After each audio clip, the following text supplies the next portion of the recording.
गरेश्वराव अमृत कल' हानजा सुरनाय हाबाफारि लायो।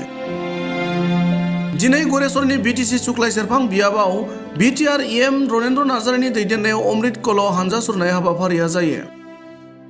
सुक्लाय सेरफां बियाबनि कलबारि आरो बाङालिपारा गामियाव मावफुंनाय दिनैनि अमृत कल' हाबाफारियाव मावफुं सोद्रोमा रनेन्द्र नार्जारिजों लोगोसे गरेश्वर जिल्ला बिजेपि हानजानि आफादगिरि भिक्टर दास, लेङाइ आफादगिरि जिनाराम बर', आबादारि मर्चानि जिल्ला आफादनि लेङाइ आफादगिरि गबिन्द राजबंशी, मण्डलनि नेहाथारि प्रदीप डेका आरो 217 नं बुथ कमिटिनि आफादगिरि मृणाल राजबंशीमोना बाहागो लायो।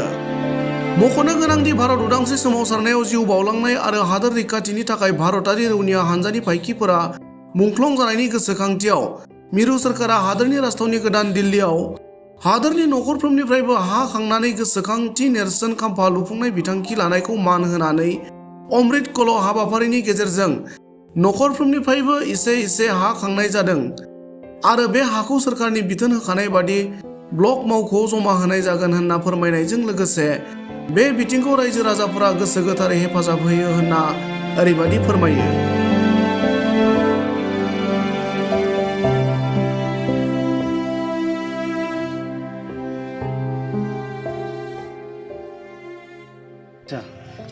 আজিৰ আমাৰ এই কাৰ্যসূচীটো অমৃত কলহ যাত্ৰা গোটেই তামোলপুৰ জিলাতেই চলি আছে।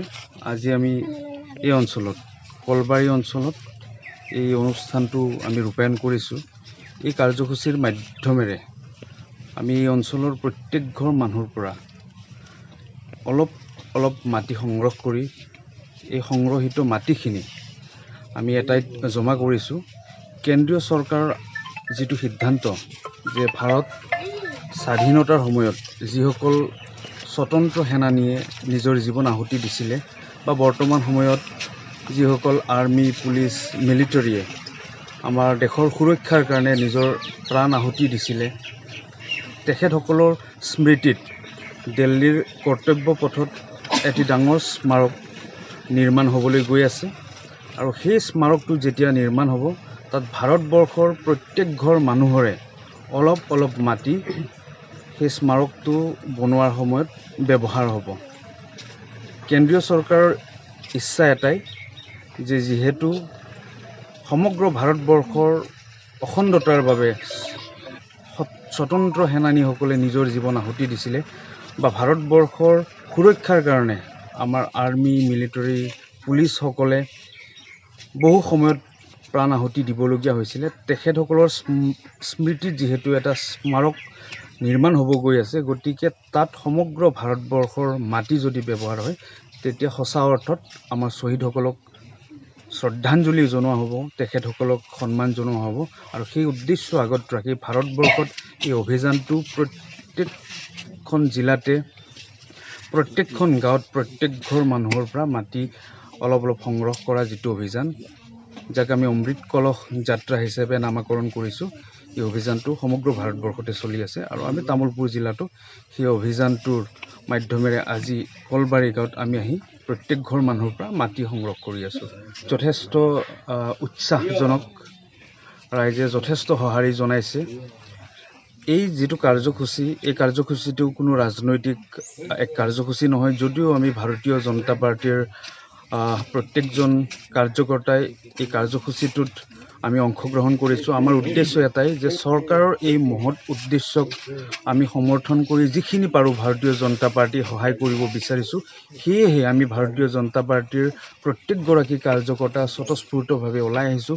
অকল ভাৰতীয় জনতা পাৰ্টীৰে নহয়, আমি যেতিয়া এই কাৰ্যসূচী বা এই উদ্দেশ্যটোৰ বিষয়ে ৰাইজক অৱগত কৰাইছোঁ, ৰাইজে খুব ভাল পাইছে, স্বতঃস্ফূৰ্তভাৱে তেখেতসকল ওলাই আহিছে।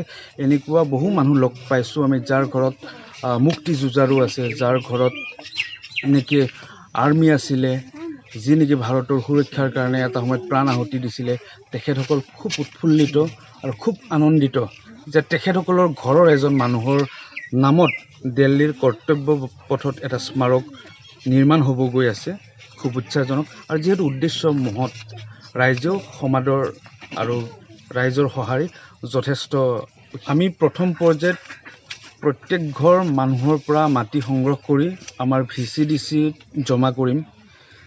আৰু এটা নিৰ্দিষ্ট সময়ত চৰকাৰে নিৰ্ধাৰণ কৰিছে যে মাটি সংগ্ৰহ আমি কেতিয়াৰ পৰা কেতিয়ালৈকে কৰিব লাগে।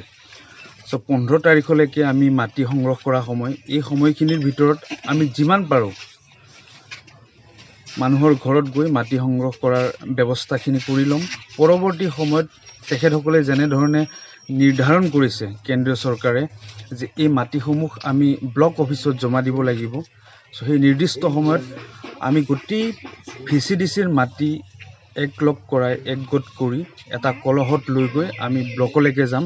ব্লকত 2টা কলহ থাকিব, তাৰে কলহ 2টাত আমি গাঁও অঞ্চলৰ প্ৰত্যেক ঘৰ মানুহৰ পৰা আমি সংগ্ৰহ কৰা মাটিসমূহ আমি সেই কলহ 2টাত জমা কৰিম। আৰু তাৰে পৰৱৰ্তী সময়ত ব্লকৰ স্তৰৰ পৰা সেই কলহ 2টা গুৱাহাটীৰ খুব দূৰ সম্ভৱ আমাৰ শ্ৰীমন্ত শংকৰদেৱ কলাক্ষেত্ৰলৈকে যাব।